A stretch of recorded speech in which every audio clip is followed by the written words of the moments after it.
Good morning, જય શ્રી રામ મિત્રો. તો આજે છે મનોજનો બર્થડે, એટલે સવારમાં તન્મય સ્કૂલે જતો હતો તો હેપી બર્થડે કહી દીધું. પછી મેં સવારમાં હેપી બર્થડે કહી દીધું મનોજને. આંખે હજી ખુલી નથી. ત્યારબાદ નાસ્તો બનાવીને નાસ્તો કરી લીધો, ચા પાણી પીને એ ગયા દુકાને. ત્યારબાદ મારે બનાવવાનો હતો શીરો, એટલે શીરો બનાવી નાખ્યો ભગવાન માટે. લાલજી મંદિરે ધરવા મોકલી દીધો ને અહીંયા ઘરે પણ મંદિરમાં ધરી દીધો.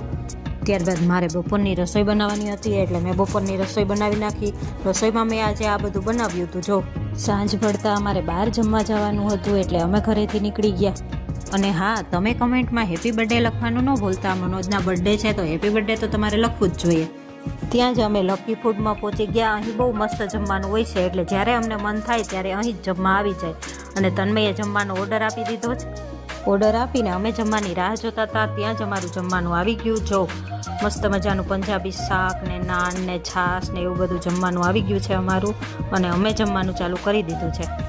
તમને આ વિડીયો પસંદ આવ્યો હોય તો લાઇક, શેર, સબસ્ક્રાઈબ કરવાનું ભૂલતા નહીં.